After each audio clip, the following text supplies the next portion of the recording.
Okay, did that pop up? Is it happening yet? Refresh. Silly glasses on.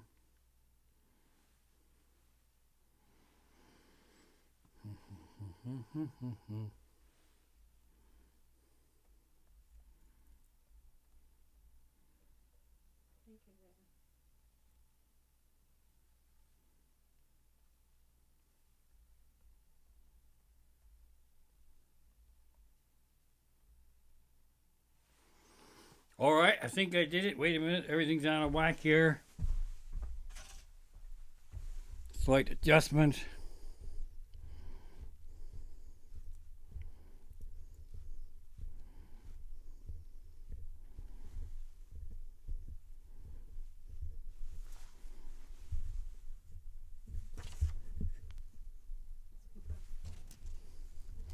Sparky, start the show, would you? All right, did I do it? I'm coming through. Am I coming through? Howdy do, folks. I will wait a second to catch up to me here on my iPad. I am hopefully looking clearer and sounding better. I am still streaming from mobile device Wi-Fi, but I got rid of this here landline. That's from history. Saved some loot there. Added a really cheap mobile line, which gave me an additional mobile device. So now I have more mobile devices than I can shake a mobile device at. But I'm still streaming mobile. I turned a super chat off last week, and it is basically back on again. So the best way to donate to my show is in the chat there somewhere. But if you want a super chat, I mean, really don't give a shit. Knock yourselves out. So here we are. It is, as far as I can tell, Saturday, January 16th, 2021. We are a politically free zone still, and I am this much pissed off and full of anxiety that I still have political anxiety from whenever the fuck it was. Oh, this is great. What you don't know is that my wife and I have a new system since I've been podcasting a lot. She hands me notes on donut boxes. So I was going to talk about that later on, but here we go. So I flashed that one up there right there. Even though I'm active in the chat and I can peek in the chat, she could chat at me, but then you would see what she put in the chat, so it's easier for her to just write on a donut box and put it in front of me. And I definitely did not want to talk about politics, but some serious shit happened Wednesday. I got to get this. I got to show you this.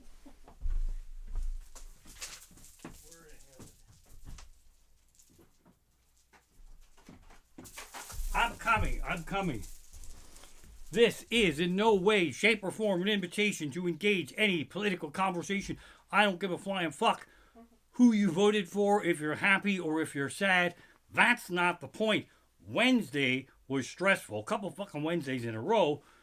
So I booked a podcast appearance on comedians, friends of mine shows for Wednesday, so I wouldn't have to be sucked into all the shit that was going on. So while I was podcasting, my wife handed me this donut box right there, and that's how the podcast guys and myself found out about what happened, that which we cannot talk about here tonight.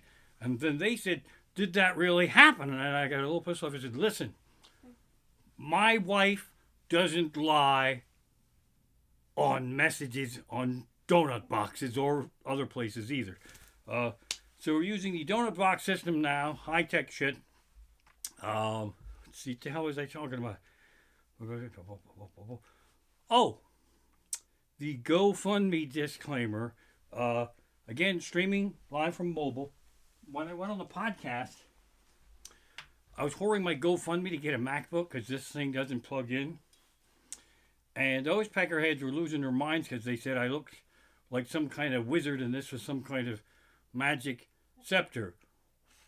Were that it were true out there. Were that it were true, I could just doink myself a MacBook Pro. So the GoFundMe is specific to upgrading my streaming equipment. The other donations that come in are just so we can feed ourselves, keep the electric on, and all that happy horse shit.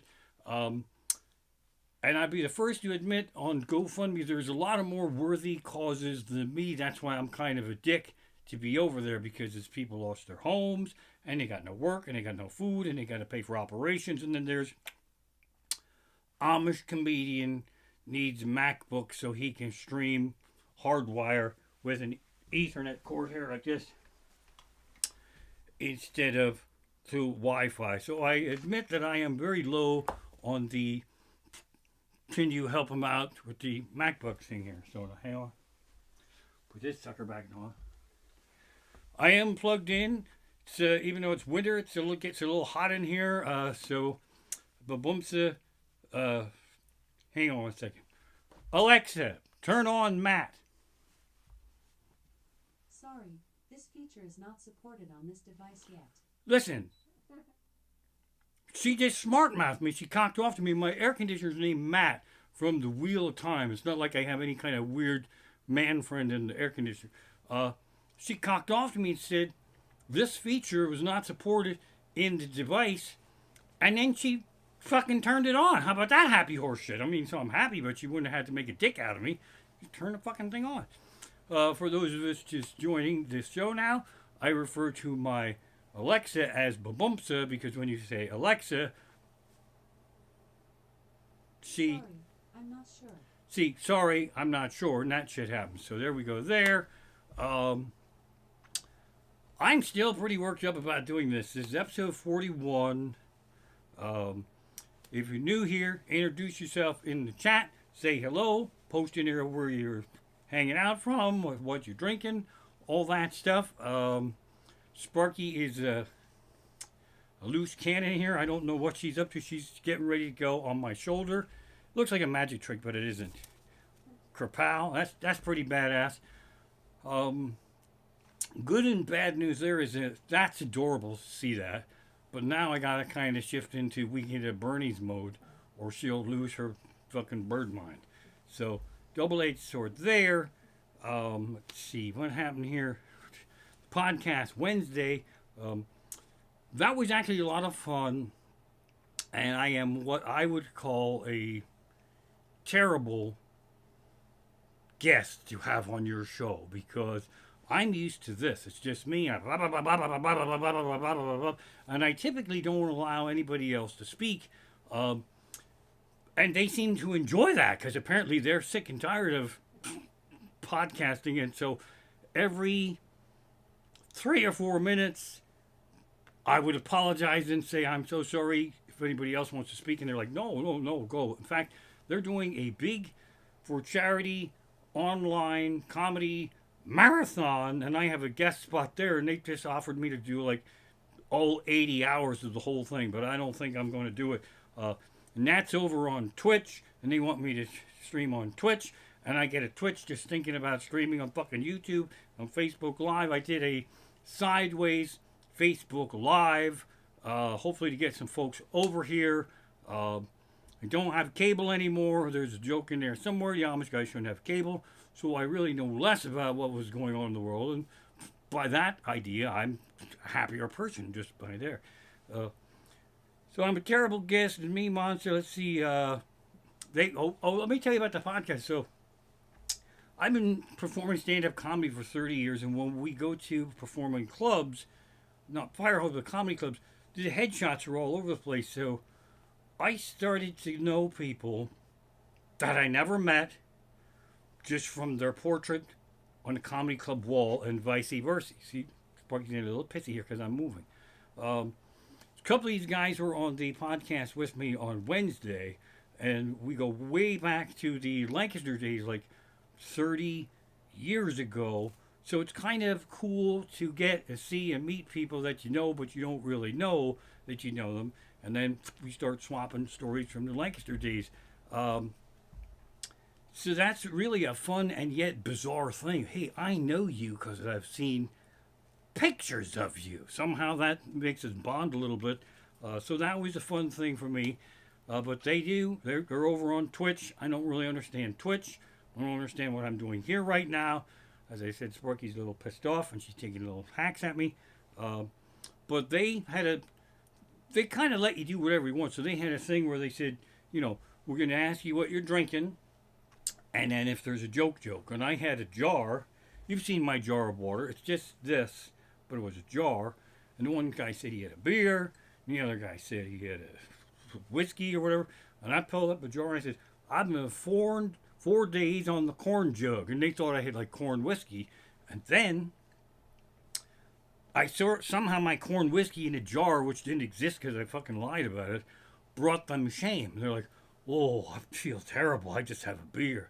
And I just have a cheap whiskey.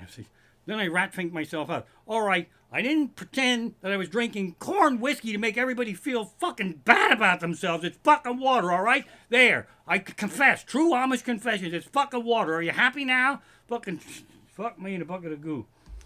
Those of you who have been with me understand now more than any that my stories don't really have a point or an end to them. So 4 days on the corn jug. Being a guest on a show was, I would say, it's easy because it's very stressful for me because I want to impress the new audience and all that shit. But I can go way back and repeat shit because they don't know who the fuck I am. And then they laugh at really stupid shit. And I almost get a little fucking pissed off at them, all right? Okay, so the one thing I said was, they said, oh, well, hope you can hang out with us for a while. And I said, I'll be here as long as the hamster doesn't give out on the wheel. And they fucking laughed for 2 minutes at that. It was sort of a little bit embarrassing. So then we had a nice after chat afterwards. And then I don't pick up on shit right away. And the one guy, he's a little bit older than me, guy I knew from a long time ago, they said, he's got the COVID antibodies. And I'm like, when you get the vaccine? They said, no, he's had COVID. And then I asked him, I said, so how did, and it was a serious thing, how did it hit you? And he said, it really wasn't that bad. And then I went nuts. See, you're part of the fucking problem. You get COVID, and then it doesn't hit you that bad. Then you walk around and then tell people it isn't really that bad. And he goes, whoa. I'm not walking around telling anybody it's really fun to have COVID. And then the other guy said he knew someone that had COVID, and so it's very easy for me to take a fun event and spin it right in the fucking shitter right there. So that was a lot of fun until I asked him about his COVID. Sparky's reminding me that I need a haircut. That's really the problem. The hair is flying all around here. So we got COVID guests there. Never mentioned COVID when you're streaming live as I did then, as I'm doing now. I was pissing and moaning, and this is true stuff. I do go out. People think that I just hide in here. But there's really, I'm a homebody. I go out and perform and then I'm home. Sparky, when you do that, it makes it seem like you're not as adorable as you actually are. So let's try to put you, let's put you on there. See, I have none of it. I'm trying to put her on the microphone. Okay, I'll put you on her shoulder, but every time you hack at me, it makes you seem somewhat little, and you lose your switch. It's late for her and I move my head around. So when I was complaining on the podcast, when I go out in the world, I'm not that famous, but I have a little bit of local celebrity, which is a good thing. And when people recognize, hey, Raymond the Amish comic, they're happy and they're excited, and that's a good thing, right? So they asked me at a safe distance, how you doing, man? What's going on? How you doing? I said, well, I haven't performed out live in almost a year. The industry that I make a living for 30 years has been fucking destroyed. I have lost my ability to make any income at all for my family, and I am streaming live from my living room Saturdays, 8 o'clock on YouTube from a mobile device, and begging for donations. That's my income. Yeah, but how are you doing besides that? What do you mean? What the fuck? What besides that? There's no fucking besides that. So you don't mean to be a dick, but when I'm out there, I'd like to report to you that everything is fine, but everything isn't really all that fine yet. So I'll have to prepare a nicer answer when I go out in the world and say, Raymond, how are you? Fine. Thanks for asking. Fine. Everything's fine. Everything's fine. Everything's fine. There's no worries at all. Everything's fine. All right? So, I'm all out of sync here. Tonight's episode is brought to you by our daughters. Night Waltz Upcycle. There is a sale, a t-shirt sale going on. You can't buy this shirt. This one is mine. It's incredible stuff. It's happening all weekend long. It's on the Instagram. It's on my Instagram. Night Waltz Upcycled. If you buy shit from our daughter, I'm not saying it's the same as giving me money because she's going to keep it, but it makes me happy. So there's a thing going on right there. So there's that. Hey, let's see. I'm still using my cheater notes, rolling right down the list here. I'm going to recap with you some of the things that I share with my podcast friends because they asked me what I did the whole year. I read the whole Wheel of Time series. That's 15 books or like 1,000 pages of whack. And I read it for a dumb reason. A, there was pandemic, and B, there was a TV show coming on Amazon Prime about the Wheel of Time. So I wanted to read it before that thing comes out. But now the Wheel of Time has this whole underground world of nerds, geeks, people completely obsessed with these books, of which now also includes me. And there's a peckerhead, and I say that in a nice way. If he ever sees this, he probably won't. Matt the Innkeeper from Dusty Wheel, he has his own show like this, except like fucking 200 people come into the chat and they talk weighty theories about what possibly might happen on the actual Wheel of Time TV series. And if they do this, I'll be happy. And if they don't do that, I'll be really pissed off.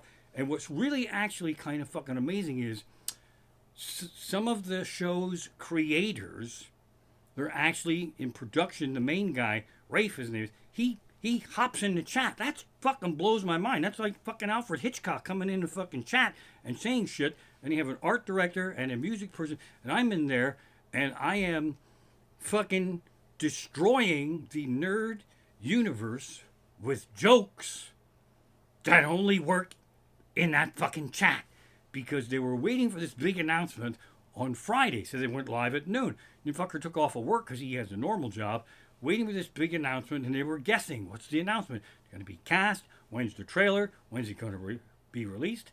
And in the chat, I dropped a nerd joke. I said, let's face it, we're all obsessed. We're all excited. We would be thrilled if they showed us Matt's second favorite pair of boots. The Innkeeper would give us 5 new episodes of the Dusty Wheel, and the whole fucking chat laughed their asses off. And I knew it was funny, but I'm thinking, that's really the fucking nerdiest, weirdest geek joke I've ever done in my life. And it only works there, right? All right, so there you go. So that was fun to do. But I've learned some shit from that show also. Hopefully it helps me out a little bit here. He's never been sideways as far as I can tell, but he's been doing it probably 15, 20 years. So we got that going on. Show creators in there is kind of like amazing.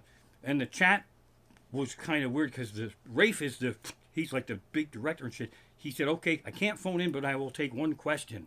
And he meant from the Dusty Wheel show. And I'm fucking yelling at people in the chat. He's not talking to you fuckers. Like, don't waste your one wish on, like, is this really Rafe? And he goes, yes, this is really Rafe.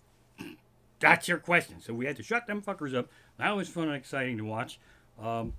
Check them out. They're all over Instagram. They released some artwork for the show. I'm so excited about it. There's my notes here. Comedy, Wheel of Time, nerd humor. Only good for that. Oh, I'm going to tell you some weird shit also. I love reading. I do. And then there's audiobooks and all that. If you're like Buffy the Vampire Slayer, Spike reads a series called The Dresden Files. And I just started that. And it's all killy. It's a combination of like, he's like a wizard, Sherlock Holmes, and he's also really slutty. So it's killy, and it's just slutty through his observation, and then that's a problem for me because I start fucking laughing for no apparent reason. And he'll be like going, her perfect breasts swelled into matching hips. If it wasn't for the blood and ribs gushing out the side of her and dripping to death, I might have been a little turned on. That's fucked up shit, and I'm laughing when I shouldn't be laughing because it's supposed to be like kind of scary shit. Dresden Files, Spike reads it, boom roasted, check that shit out. Back to Baboomsa. So my wife and I have Baboomsa devices all over the house and shit, but the one that's in the kitchen is weird because I will say, Baboomsa announce, and then I will say the thing, and then it will replay it in the kitchen, but I'm such a dumbass that I didn't realize that my wife can actually hear me say it in this room during the initial Baboomsa announce. So then she already hears it, and then I hear her hearing it again when Baboomsa says it out there, and somehow it all gets fucked up, and then I just got to go out in the kitchen and tell her what I said like a normal person. So if you ever have your Baboomsa echo problems in your house, I got them too. Sparks, you're planning something here, I know it. Okay, now so here's another fun one.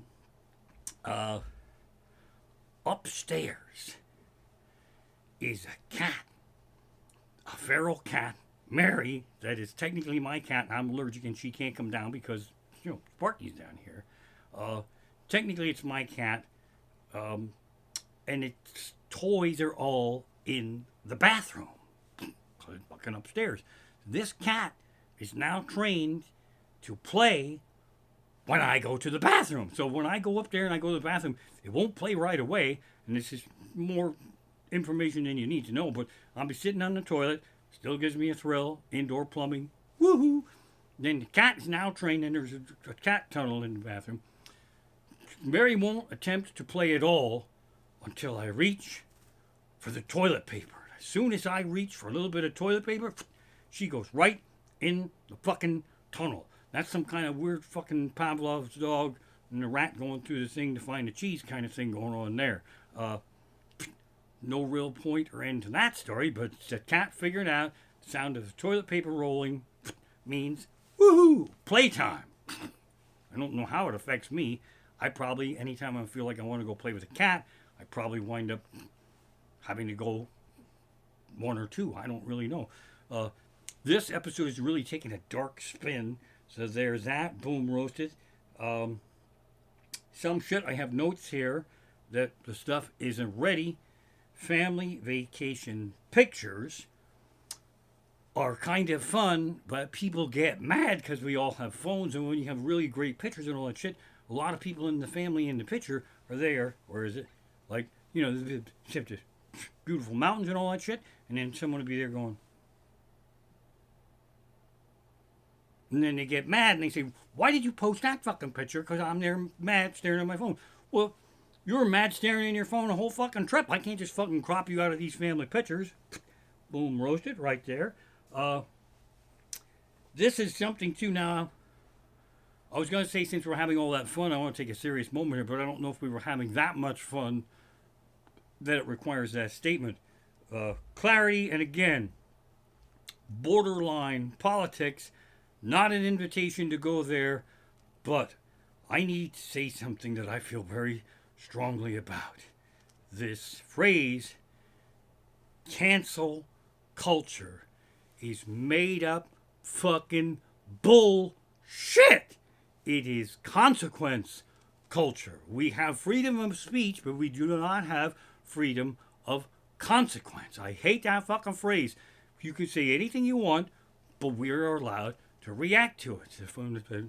What they're doing right now is assholes are using the phrase cancel culture to explain their assholery. That's fucking bullshit. No, that is absolutely fucking bullshit. You can't behave like a dick, and then when people don't want to shop at your store anymore, say, oh, this is fucking cancel culture. No, fuck you and a bucket of goo. That's actually kind of strong-arming you into not being allowed to make your own decisions. If cancel culture was a real thing and you could say whatever you want without consequences, a lot of you assholes, when you went into a restaurant or a store, the people that work there would go, "Fuck you, you rude douchebag motherfucker! Get the what the..." And then you can't do that. You see what I'm saying here? It's not consequence culture. So we want to get that fucking thing trending. It's the dumbest fucking thing I ever heard of. It'll never hold up in fucking court. If you're drunk driving and the cop pulls you over, you can't say, "Well, this is cancel culture." And then you go like, "Well, perhaps I'm going to be canceling your driver's license." You can call it what it is, but it's basically consequence culture. It's the dumbest fucking thing that there ever was. Baseball game, the umpire, strike 3, and the batter turns around and he goes, "Are you fucking blind? You can't fucking see worth shit." And the fucking umpire goes, "You are fucking out of here." That fucker can't say, "Hey, this is cancel culture. You can't fucking throw me out of the game." You see what I'm saying here? It's really fucking dumb. You could apply it to every act of assholery that there is. You're riding around with your woman, and then you see a girl. Check out the knockers on her. What a sweet ass. I have freedom of speech. You have to give me sex tonight, because if you don't, that's cancel culture. And of course your woman will say, "Okay, but I am still canceling your sex with consequence culture." You see what I'm saying here? Imagine for a second that Jeffrey Dahmer had a burger joint and he just fucking loved his cheeseburgers and he was doing well. Then he found out he was actually killing people and eating them. You have the right to stop shopping at Jeffrey Dahmer's burger joint. It is not cancel culture. It is consequence culture. If you made an appointment with a psychiatrist, with a shrink, and went in there and spewed this fucking cancel culture shit, they would go, "What I'm hearing is you don't want to take responsibility for the things you say."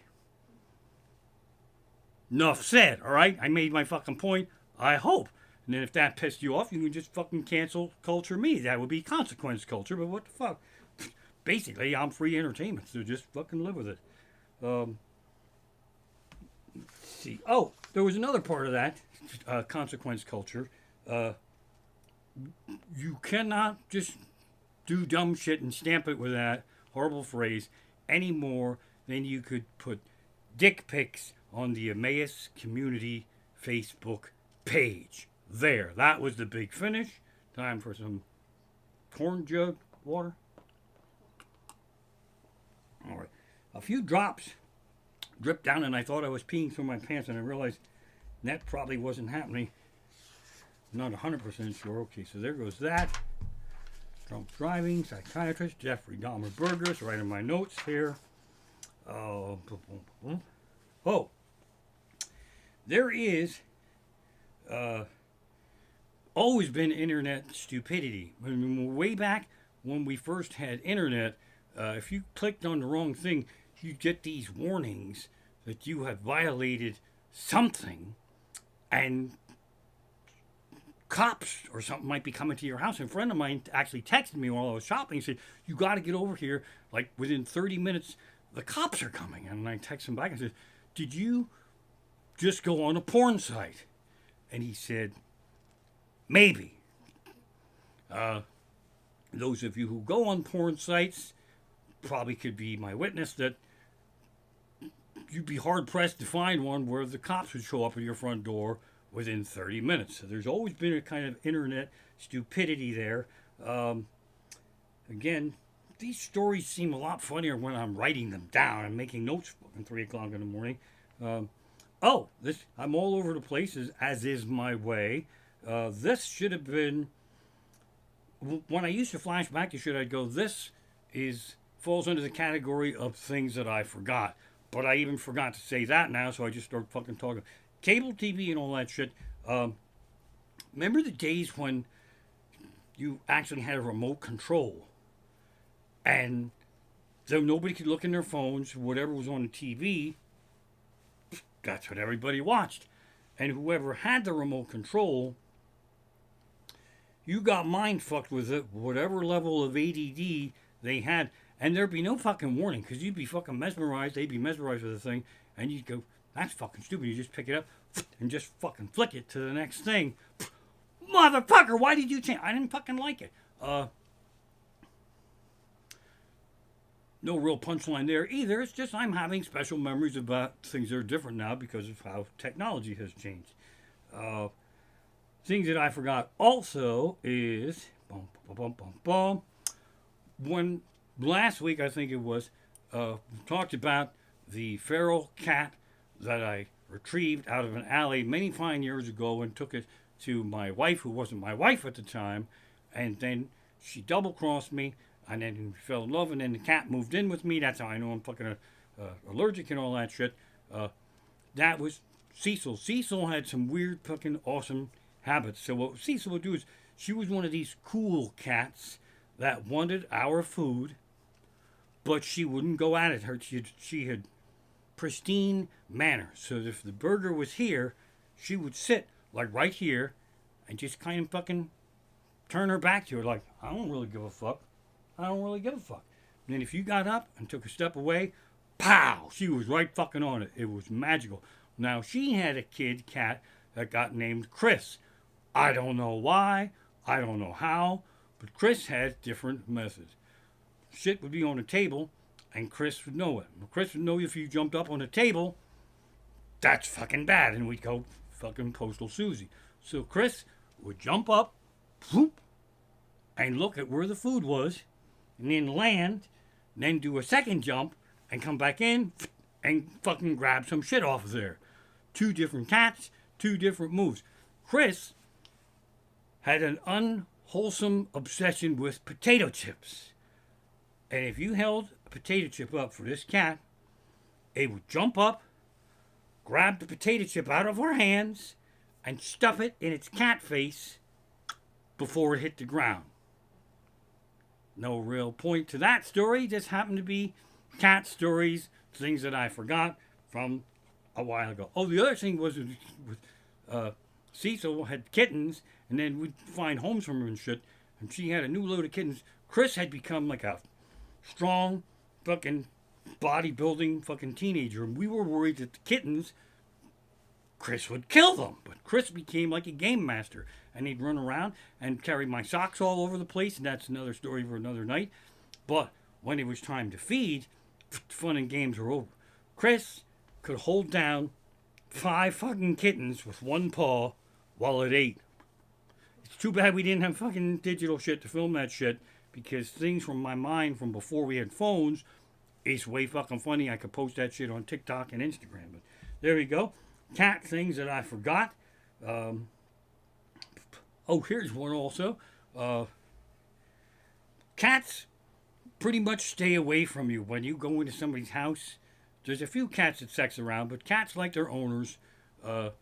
Dogs, which I'm also allergic to. Dogs have this fucking some sort of mental illness where they believe everybody has to love them. And the dog will go around from person to person, and then everybody's happy to see the dog, and the dog doesn't understand that I'm allergic, so then when it gets to me, I don't fucking give it the thing, the deep shoulder rub, and the dogs will go,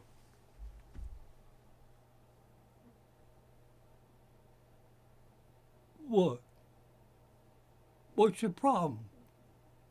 And we'll just fucking sit there with sad eyes, and I couldn't fucking pet it. I don't know how we solved that. I think someone would come in and pet the dog to my rescue. Again, these things would be funnier if we had punchlines for them, but fuck me in a bucket of goo. I might have talked about this last week, but I'm not quite sure. Sparky, as mad as she is now, would like me to tell you that she does not like the stereotype of the cracker. Polly want a cracker. Sparky says, fuck you. She doesn't really like crackers as much as the Polly want a cracker thing. So when we give Sparky a cracker, she's like,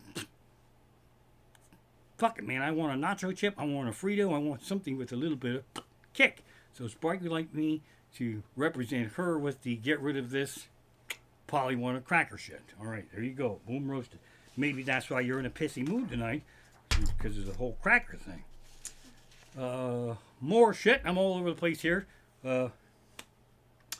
Thing about sports that I feel really bad for is when in sports, when there is a major fuck up, and it really costs the game its films.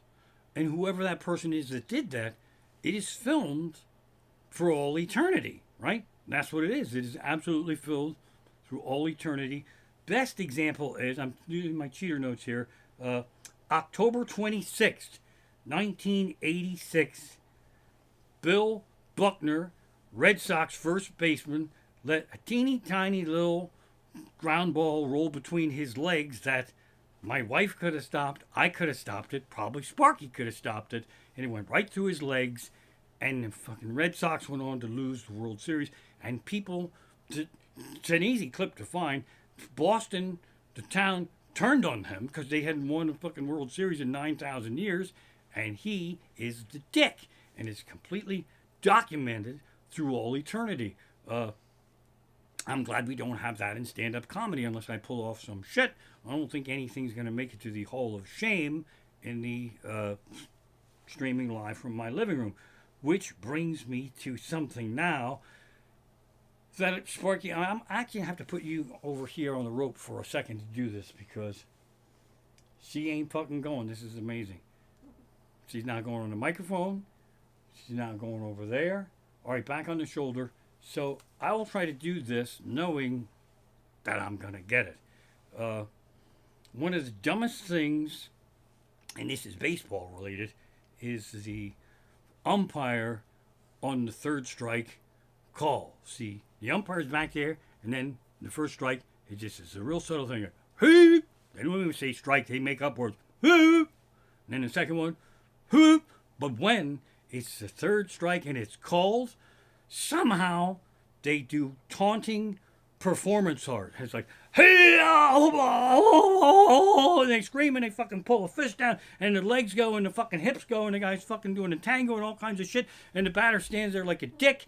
Everybody's running off. It's the third strike. It's the third out. The teams are fucking changing. The team's running out and the other team's running in and he stands there like a fucking dick and the umpire does this thing in front of him and the umpire turns his fucking back on him.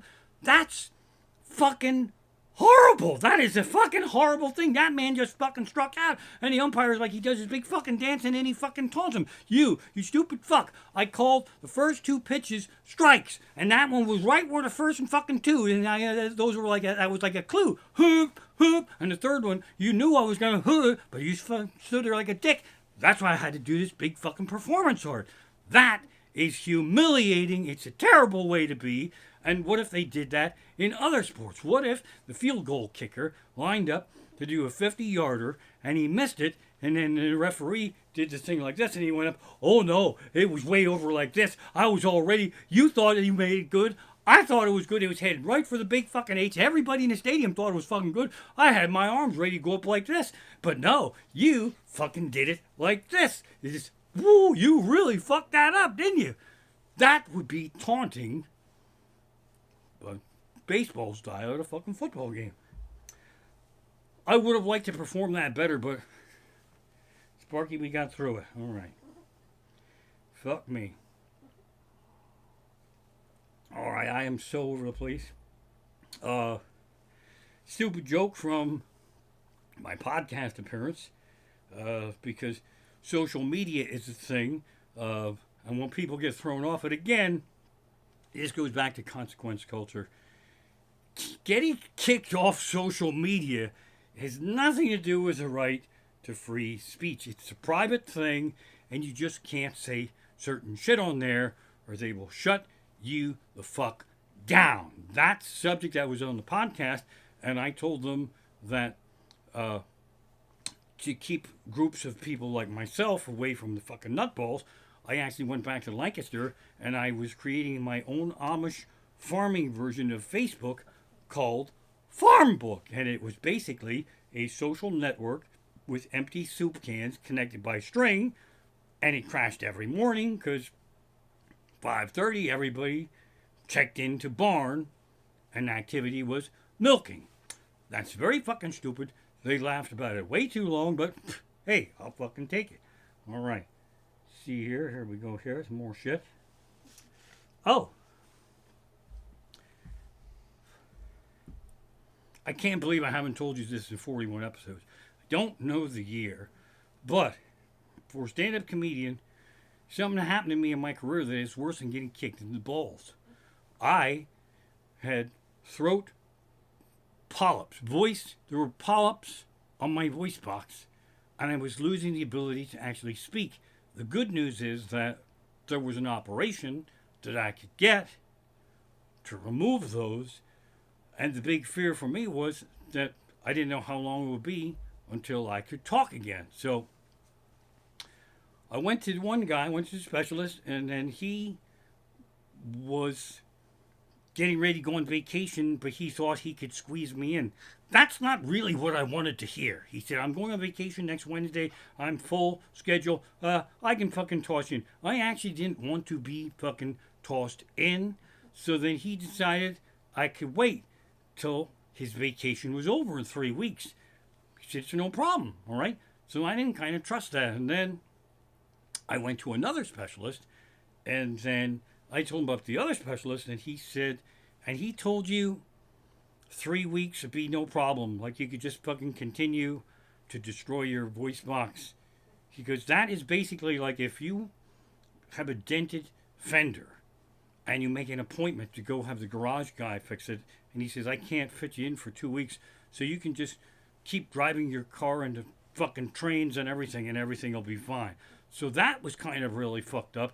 So then when they gave me the operation, I asked all these fucking questions, and then I said, when will I be able to talk again? And they said, really good news. After the operation, you will be talking again in about 10 days. I could not fucking believe it, because I was deciding what shows I had to cancel or reschedule. And then when those 10 days came and went, I was so excited going for my appointment. They said, okay, now you got to ease back into it. We'll start you with 6 words a day. 6 fucking words a day is not talking. That you can't fucking just fucking chop me up and say I'll be talking in fucking 10 days and give me fucking 6 words. 6 words. I said, are you out of your fucking mind? I was fucking done. That was my words for the fucking day there already. That's not fucking talking, the motherfucker. So when shit like that happens, ask extra questions, because fucking 6 words.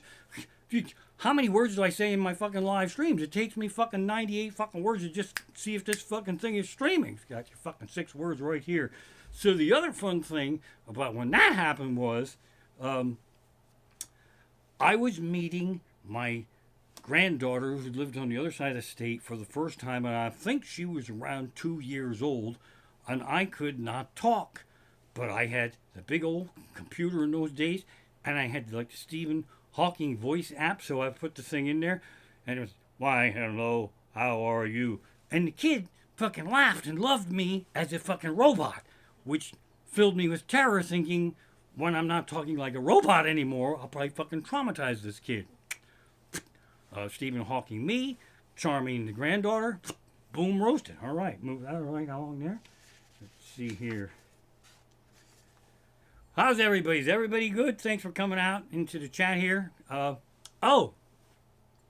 working on my Patreon. What that means is that if you peckerheads, it's almost like a subscription service. It's another way for me to trick you into supporting me, basically. But what I would like to do as one of the Patreon rewards is that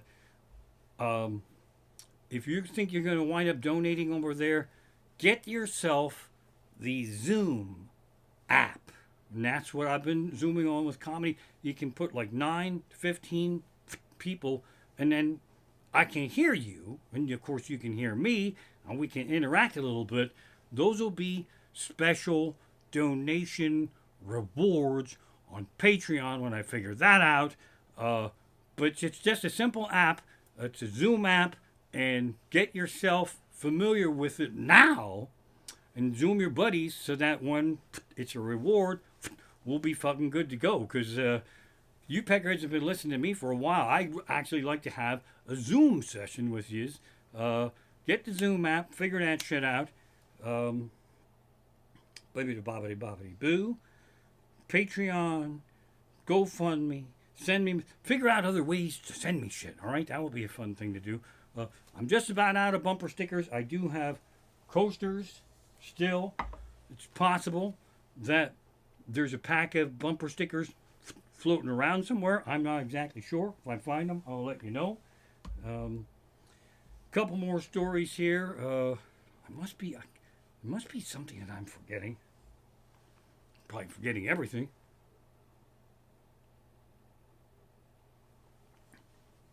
Oh my God, if you were with me last week and I bailed, like right now, it's because we got to see the live stream.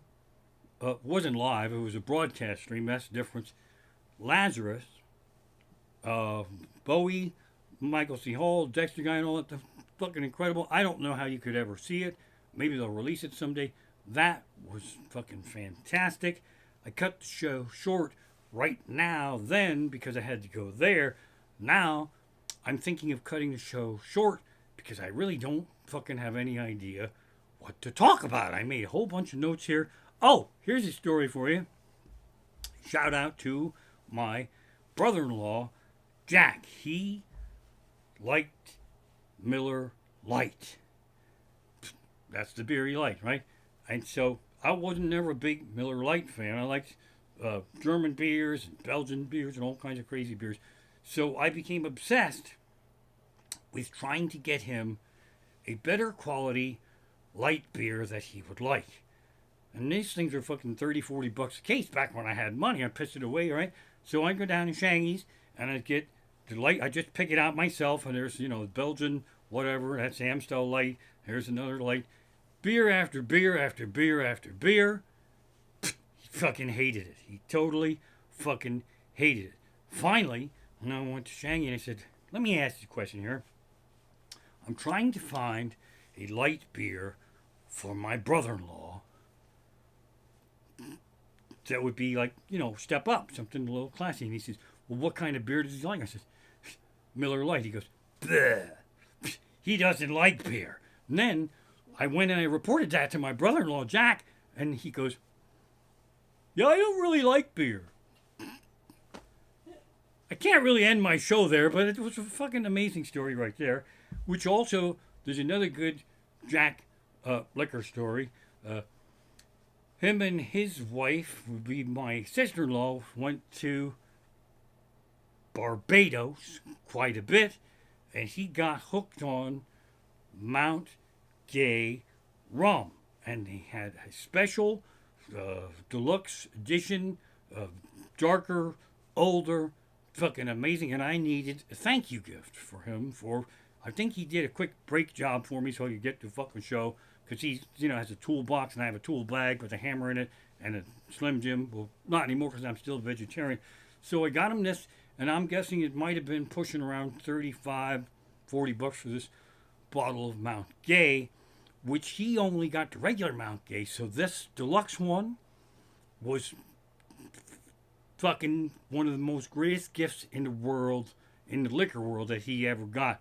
And it was in a gift box, and he held it like a bad father would hold a baby. I wouldn't suggest holding a baby this way, but he held it like this, and it was hot, and it was fucking summer, and we were walking around in the driveway over there, and the baby dark rum slid out of the box and smashed into the fucking driveway. And because him and I are both assholes, and we both married women much fucking smarter than us, our wives, stopped us from licking up expensive rum because it was in broken glass. And we looked at them like they were fucking nuts. We're like, this is really good rum. We can't just fucking let this go. We'll just pick out the glass and we'll just fucking lick it up. The dog doesn't walk over here, and then nobody parks, so there's no fucking oil here. So they had to fucking pull us back like a bunch of fucking rabid dogs. So he was heartbroken, damn near almost in tears. And again, I'm in tears now because in those days I had fucking money. Boy, do I miss having money. I said, look, shit happens in life. The only way to solve this problem is for you and I to go to the liquor store right now and get another bottle of this deluxe rum, which we did. And I told the liquor store guy the story, and he said, if you have the top of the bottle and the cork is still in it and the seal is unbroken, we could actually replace that bottle for you and pull a little bit of a fast one and just pretend it was damaged in transit.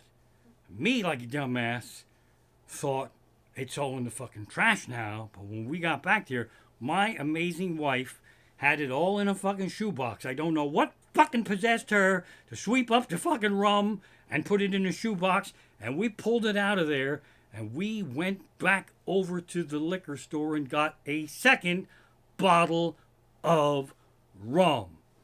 That is a true story. That's going to be a wrap for me on episode 41. I will be back next Saturday for, I think it's episode 42. I thought about starting over with number 1, but right now I want to make sure that I'm all ready for a pandemic anniversary episode coming up sometime in March. Thanks for watching. Keep yourself safe. Don't be a dick. And we should be all right. I can't promise, but we should be. Thanks for tuning in. I should have looked better tonight because of the technology. Even though I'm still a little weird with figuring out how to do it. I'm going to try to shut this off. Here we go. See? Stop.